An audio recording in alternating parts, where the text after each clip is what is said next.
welcome to the interview, and start by introducing yourself to the board.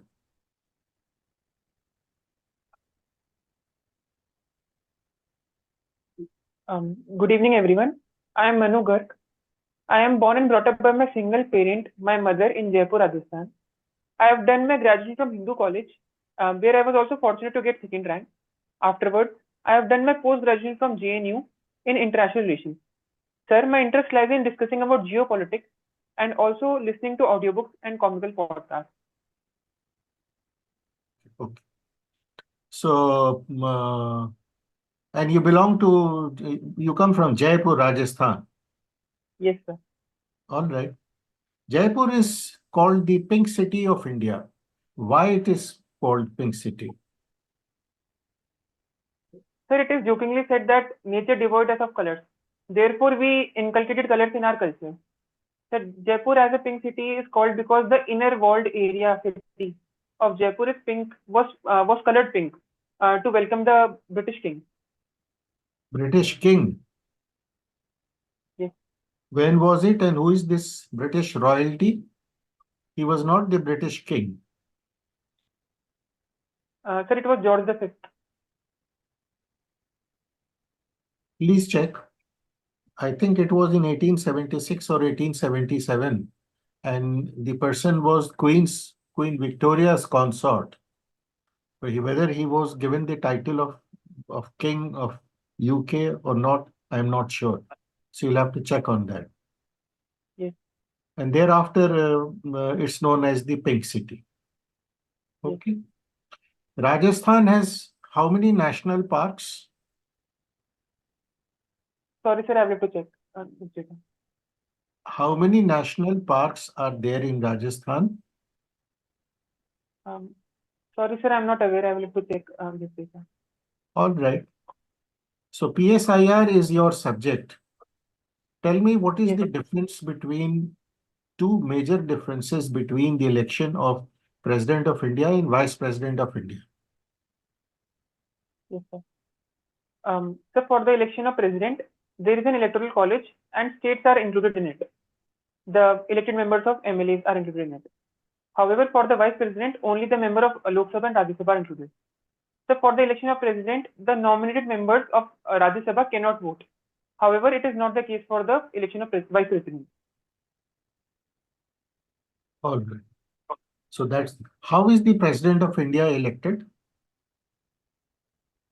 Sir, for the election of president, there is an electoral college which includes the elected members of Lok Sabha, Rajya Sabha, and the state legislative assemblies. They all cast their votes, and it is based upon the single transferable vote system on proportional representation. And secret ballot.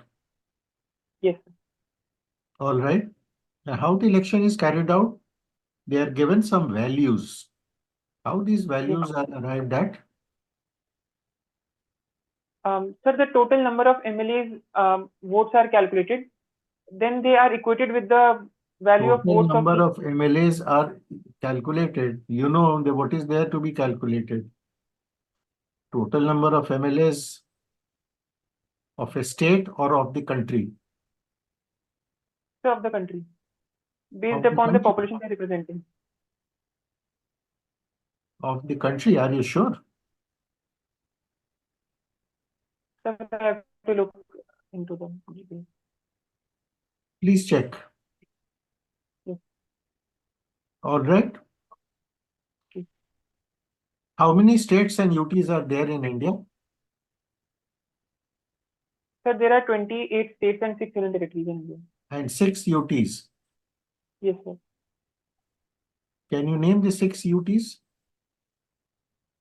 Jammu Kashmir, Ladakh, Dadra and Nagar Haveli, which is also combined with Daman and Diu, then Lakshadweep, Andaman Nicobar Islands, New Delhi, and Chandigarh.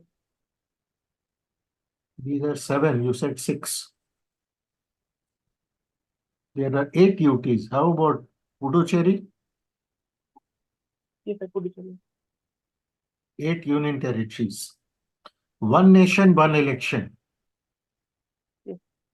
You know about one nation, one election? Yes, sir.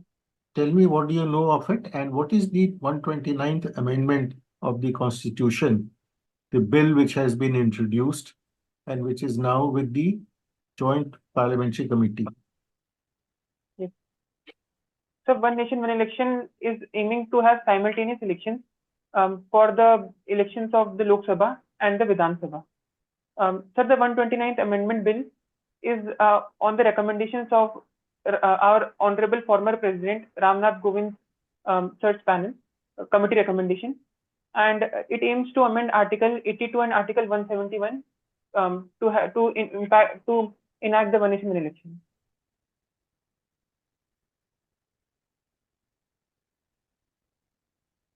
No. So what will happen? So, sir, after it has been enacted, there would be elections which would be conducted at in a single stretch for the Lok Sabha and the Vidhan Sabha. And thereafter, if the Lok Sabha for some reason is dissolved or the assembly of a state for some reason is dissolved, then what will happen? Sir, it is proposed that there would be re-election for that remaining period of time, the remainder period.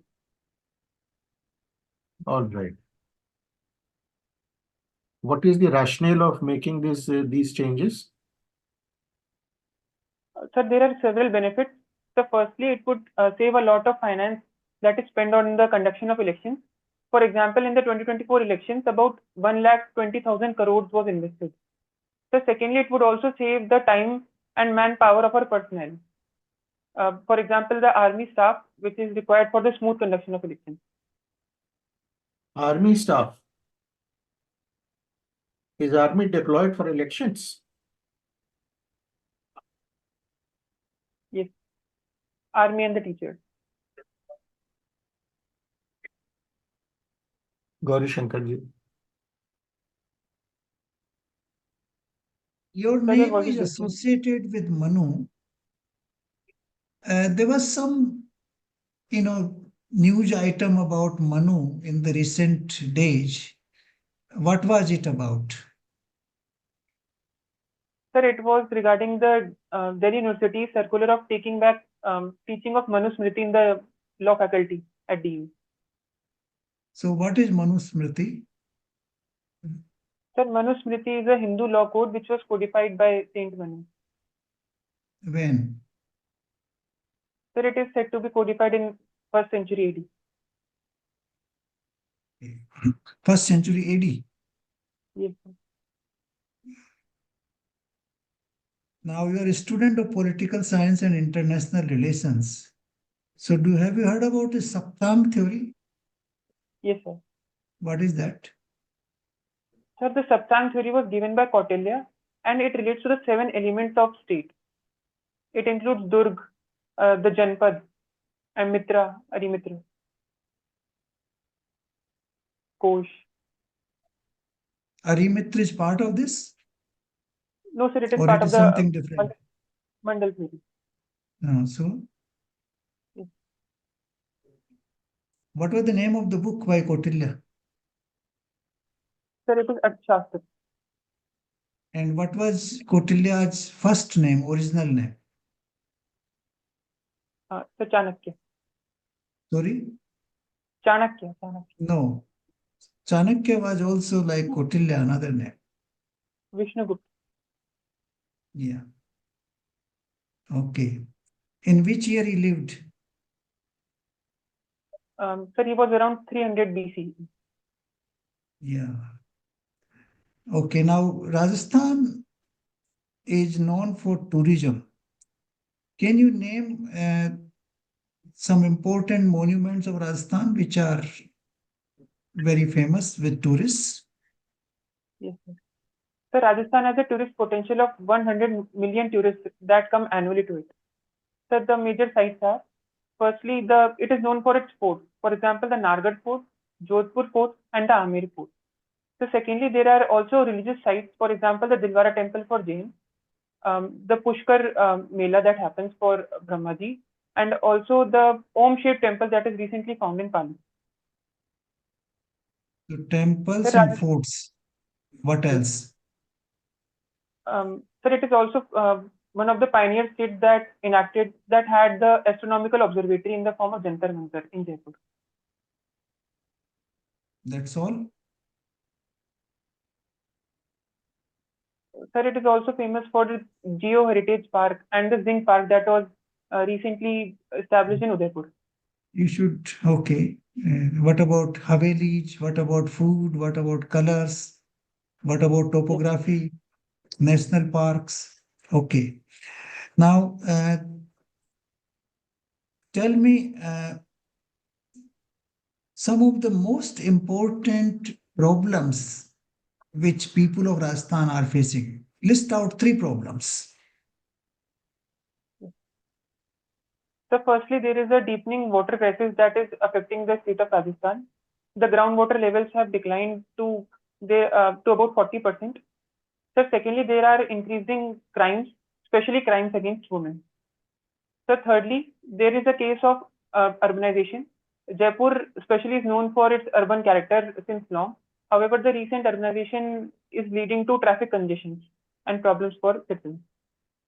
These are the 3 important problems. Some of these are common to all parts of the country, or perhaps even the world.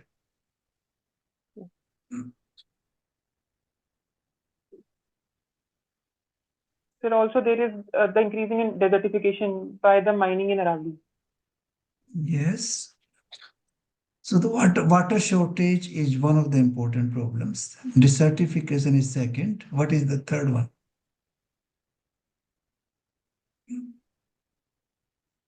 Okay, now let's move to something else. If you normally, when a political party comes to power, what is the document which they use to formulate new policies? The political parties put forth their manifesto in front of the people. So what? So based upon the manifesto, they plan the roadmap and the legitimacy. So you is should gained say by the that they use their manifesto for making policies. Okay. Now, there is a concept of free beach now. Every political party wants to give this free, that free. What are your views on that? Sir, I believe that freebies should be defined. If they are having some utility based upon scientific basis for the development and benefit of people, then they should be allowed. However, freebies that are only for the purpose of political enticement and which are not leading to any positive outcome should be decided by the political parties and should not be encouraged. Who should decide that and how? Sir, I believe that Election Commission can have a mechanism in place where political parties can decide among themselves by consensus of not going the Sri Lankan way. Okay. So, do you think that the Election Commission has powers to do so? So the precedence of enactment of the Model Code of Conduct, where political parties, by the consensus, have agreed to it. So similar can be applied to the case of freebies also. Okay. Now, you live in Shastri Nagar. So can you list out 2 or 3 achievements of Lal Bahadur Shastri? Sir, our Honorable former Prime Minister Lal Bahadur Shastri was known for his ethics and his honesty as he resigned during the railway crisis. Sir, secondly, our Honorable Foreign Prime Minister also had a significant role in winning the 1965 Pakistani war. Thirdly, during the crisis of agriculture produce, he was the first to have the foundation for the Green Revolution. The slogan Jai Jawan and Jai Kisan is still relevant today. Thank you, Manu. Thank you. Over to you, Professor Kapoor. How are you? Sir, I'm good. Manu, tell me about your hobbies and interests. Sir, my hobbies are writing articles on current Indian geopolitics. I also listen to different audiobooks, including fiction and non-fiction, and comical podcasts. Sir, one of my hobbies is also to reflect on the day with my mother. Whatever happenings that occur during the day, I discuss it with my mother and benefit hugely out of it. Okay. What benefit do you get from this? Sir, my mother has faced certain adversities in life, and she's a pool of huge experience. So whenever I'm stuck with any decision making or problem, I mostly consult her and make the decision accordingly. Okay. Manu, what is the most important two challenges you have faced in your life till date?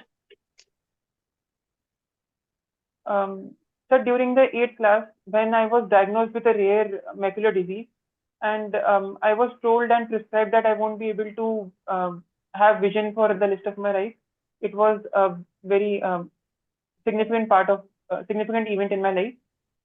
So secondly, it was when it was during my graduation days when I saw the street dogs in my colony, that they were killed by the speeding cars during night time. Okay. What kind of leader do you aspire to be and why?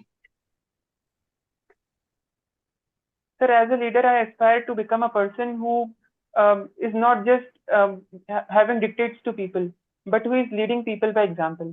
I want to bring about the change in the society, which on the social issues that I believe are impacting the society, are plaguing the society. And I also believe that people should look at the case and not have an empathetic or apathetic viewpoint towards, especially persons with disabilities. Okay.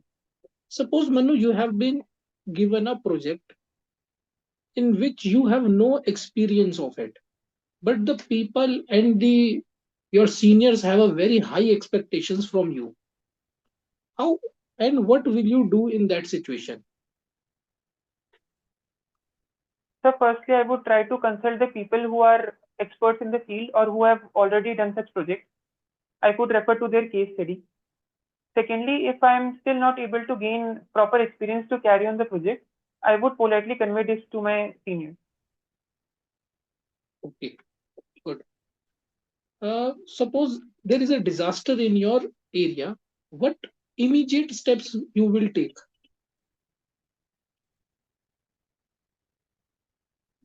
So immediately I would work upon the rescue part first, to rescue the people who are caught in the scope of the disaster. Secondly, I would go for the rehabilitation process of those people, and there might be certain post-disaster symptoms, for example, PTSD or any diseases that might be caused. Sir, at a long-term level, I would have the policies enacted that can help in the mitigation and adaptation of such disasters. Okay. You have your optional PSIR. What is how the relationship with the Venezuela is changing with India?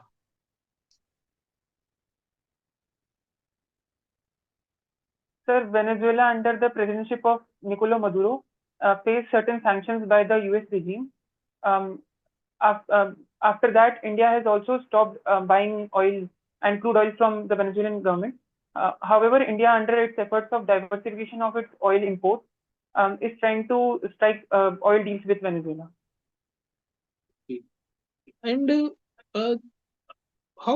what are the important reforms you will suggest in the police organization? Sir, I would mostly suggest my reforms on the line of the Prakash Singh committee, Prakash Singh judgment's recommendation. So, firstly, I would suggest that the post of the DGP be fixed for 3 years and they not be changed. So, secondly, Okay. I would also have psychological counseling for the police force, as they are quite short in number, and which is also impacting their mental health. Okay. There is a basically recently there is a bill about the digital you can say privacy. What is that bill all about and what are its key features? Sir, the digital personal data protection rules um, are in accordance with the Digital Data Protection Act of 2023. they have the following key highlights. So firstly would be to have parental consent for children to have social media accounts. Secondly, it also imposes restrictions on the significant data fiduciaries, as they have an obligation to share the data breaches and data leaks. Thirdly, it also has the provision of the data being deleted in 48 hours if it is not in use by the data fiduciaries. Thank you. So, Manu, the formal part of your interview is over. Now, I would like to ask you, in your assessment, how has been your interview? Sir, in my assessment, I believe that I could have done better, especially when it's related to my home state. I should have known the basic facts about Rajasthan. Basic facts about? Rajasthan. Beg your pardon? Rajasthan. Yes, sir. All right. So, Manu, here is what we have to tell you about your performance, right? Manu, when is your interview? Sir, it is on 27th of January, 10 days after. 7th of January, that means it's about 10 days from now, right? Yes. So you have to make the most of these 10 days. Now, you cannot make wholesale changes in your performance in 10 days, but yes, you can bring about distinct improvement in these 10 days. Here is what I will suggest. Now, first of all, listen to what we noticed as your shortcomings. One is to start with your physical appearance. I do not know, it's not very clear from the online interview. Your face is not very clear whether you have shaved or not. Please remember to be clean shaven on the day of the interview. Please remember to comb your hair properly. Apply some oil or cream or even water. And before you go for the interview, you go to the washroom and see yourself in the mirror, whether your hair, etc., is none of it should be out of place. And your tie knot should be okay. When you stand erect, the lower end of your tie should be able to cover the buckle of your belt.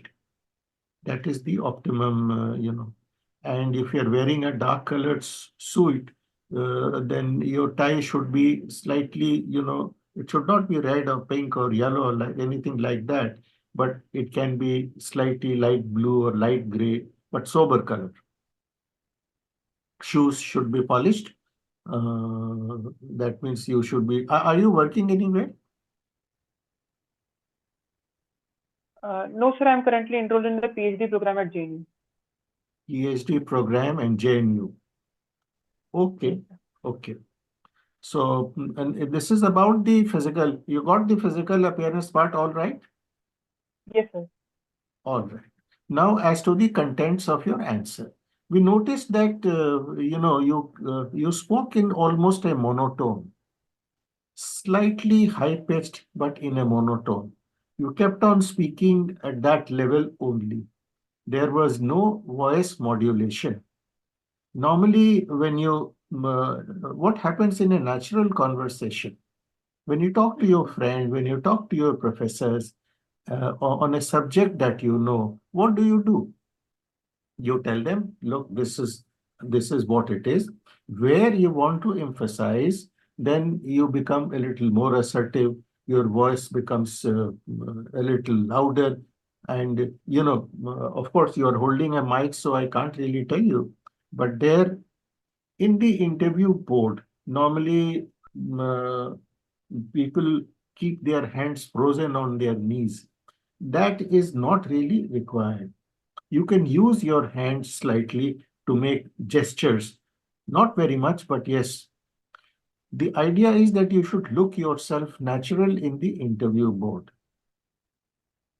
Second thing, which I've noticed is, which my colleague Professor Kapoor will also bear me out.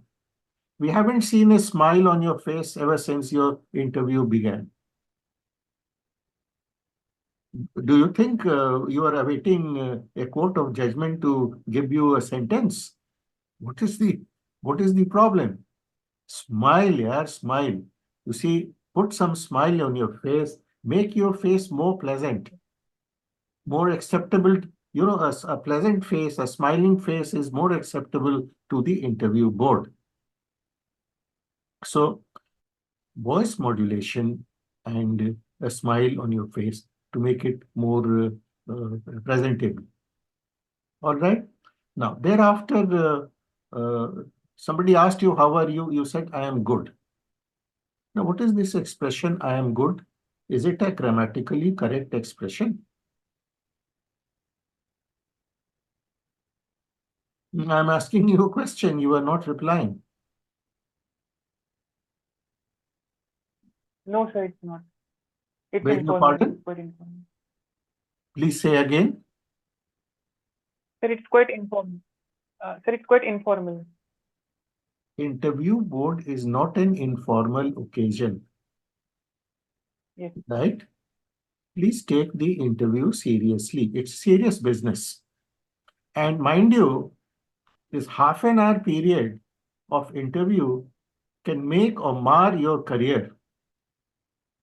They can give you 190, which will bring you in the UPSC list of successful candidates. They can give you 140, which will mean that you may not be in the final list. So please take it seriously.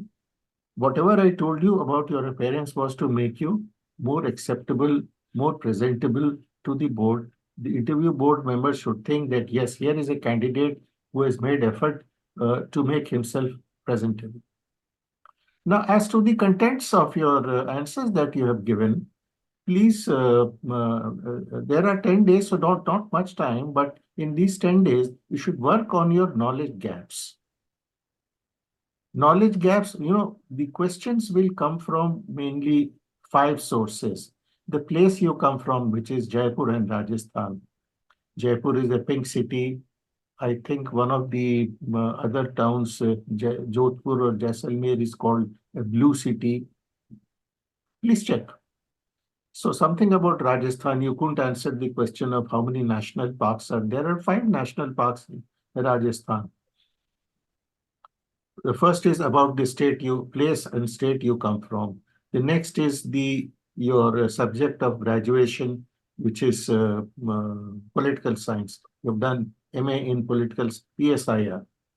The third is your optional subject, which is luckily it is PSIR for you, both of these. So there may be questions from PSIR. The fourth will be DAF. Okay. Whatever you have mentioned in DAF about yourself. And finally, the fifth will be current affairs. So we didn't ask you many questions about what is happening now. But which newspaper are you reading? Sir, I read Indian Express and Hindustan Times. Okay. Please keep reading these 2 newspapers religiously till the day of your interview. Remember to read it on the day of the interview also. There is a possibility one of the members in the interview board will ask you, well, Manu, have you seen today's newspaper? You should be able to say, when is your interview, in the forenoon or afternoon? The forenoon. So you may not have time to read the whole newspaper. Just go through the headlines, right? For example, Yes. in today's newspaper, the important headlines were docking of the 2 Indian satellites, or the ceasefire in the Israel-Hamas war, etc., etc. Headlines like that you should be able to at least say. Now, if you read newspapers, that will take care of your knowledge gaps, current affairs. So please think of the questions that might come from these 5 sources. Now, you'll not have time to prepare a large questionnaire, but maybe think of, say, about 10 questions from all these 5 sources. So there will be 40 to 50 questions. Prepare answers. Now, when you prepare answers, the answers should be short and to the point. No long answers. Short and to the point. And go through these answers over and over again. So you will be able to remember.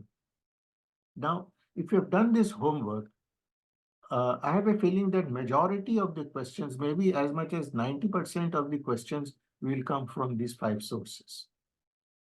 And if you are able to give satisfactory answers to these questions, your interview will have been done very well. Now, despite all that, if you still find that there is something about which you don't know, feel free to say, I'm sorry, sir, I'm not aware of this. I will read more on this subject. Do it very politely. No one will mind you. You know, it is perfectly normal not to know many things. No one is supposed to know everything. तो फिर एक last चीज आपसे मैं कहना चाहूंगा, you know, your respect for your mother is praiseworthy. Every son should be like you. He should respect his parents, father or mother, as dearly as you are. However, in this service, you cannot be asking everything, asking your mother for everything for guidance. So don't overplay this mother's card in the interview. Respect is all right, but don't give the picture that for every important decision in your life, you ask your mother. Yes. Is my voice audible to you? Yes, sir, your voice is loud and clear. Okay. I think Sanjay sir has given you very good feedback of very minute points, and you were basically giving very good answers. But 2-3 things I would like to just give you an advice, want to add on. First is that you should speak a little bit slow, Yes, sir. because when you speak too fast, sometimes board members may don't able to understand exactly what you are trying to say. First thing, so you need to be a little bit slow. Second thing, you basically present your answers in an interesting manner. It should not be a, you can say, मतलब ऐसा ना हो कि जैसे ये पत्थर मार रहे हो. If someone is asking you question that what do you say about it, you are saying 2 points, that's it. Make your answers interesting. आप अपने आप को इंटरेस्टिंग कैसे आंसर दे सकते हो उसके ऊपर ध्यान लगाने की कोशिश करो. Third important thing is you should be looking very energetic or enthusiastic, that you are really very happy and you are really very energetic while giving the interview. It should not be like that you are in a fight and you are ready to have a, you can say, mental fight with the panel. So you should be very pleasant, you should be very humble, you should speak very slow, not very slow but at a reasonable pace, not too fast. And otherwise मुझे लगता है कि you have a good knowledge, just brush up your knowledge with current affairs. And is this your first interview this time or you had already given once? Sir, it is my first interview. It's your first interview. Definitely the chances are very bright that you can do it. And the most important thing is, sometimes जैसे मैंने आपसे पूछा था, what are the important challenge of your life? Take these type of question as an opportunity to basically win the hearts of the panel member. अब आप उसको challenge के रूप में, एक क्रिटिसिज्म होती है, एक क्रिटिक होता है. सो आप ये बताएं कि which type of person you are, that in spite of so much challenge how I overcomed them, so that it is an opportunity to tell your strength to the panel basically. तो आपको जैसे अभी sir ने भी बताया, you can do one thing, आप question को लिखें और लिखने के बाद उसके आंसर लिखने की कोशिश करें और उसके बेस्ट आंसर लिखने की कोशिश करें. क्या हो सकते हैं? In short and most importantly in interesting manner. और अगर आप इस चीजों का ध्यान रखेंगे तो मुझे लगता है आप इंटरव्यू में बहुत अच्छा कर पाएंगे. You are a very good candidate.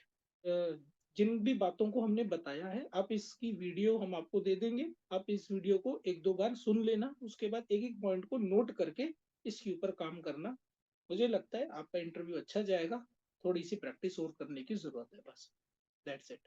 मैं आपसे सिर्फ ये पूछना चाहता हूँ कि मैं जो आपको ब्रॉडली जो कहना चाह रहा था वो आप तक बात पहुंच पाई? हाँ सर, मुझे पता लग गया था। आपने एक तो मोनोटोन के लिए बोला था कि मेरी आवाज में मॉड्यूलेशन नहीं होता। दूसरा आपने बताया था कि मुझे 40 से 50 क्वेश्चन प्रिपेयर कर लेने चाहिए जिनके ऊपर मैं आंसर प्रिपेयर कर लूँ, शॉर्ट एंड क्रिस्प आंसर। जी हाँ। और लास्ट पॉइंट मैंने आपको ये कहा था कि आपकी फीलिंग्स, रिस्पेक्ट जो आपकी मदर के प्रति है वो बहुत आदरणीय है। In fact every son should have similar feelings for his और हर पेरेंट्स, वेदर फादर और मदर। बट इसको इंटरव्यू बोर्ड में बहुत ज्यादा ओवरप्ले मत कीजिएगा, इसलिए कि as district magistrate or as superintendent of police holding important position, you cannot take each and every decision after talking to your mother. You understand my Yes. point? So, Yes. respect अपनी जगह पर है, लेकिन ये जो decisions आपको सरकारी नौकरी में लेने हैं ये अपनी जगह पर है। Yes. All right. आपकी तरफ से कोई Thank you. सवाल हो तो आप पूछें हमसे। सर ये थे, आपने सारा कवर कर दिया। आपने मुझे बता दिया जो फीडबैक थे, मैं उनको इम्प्लीमेंट करने की कोशिश करूंगा। ठीक है। फीडबैक जैसा प्रोफेसर कपूर ने कहा है, आपका इंटरव्यू अच्छा हुआ है, बट आई विल नॉट से it was in the outstanding category, but it was very good, right? But you have Yes. plenty of areas to cover up, make improvements, and you have the capability of doing it. As I said, you are articulate, you have no problems in speaking, you prepare yourself, make yourself presentable for the interview, you cover up your knowledge gaps. There is absolutely no reason why you should not be able to do extremely well in the interview. That's what I would like to say as my final piece of advice to you. Right, Manu? Good luck to you. Yes. Thank you so much, sir. Thank you.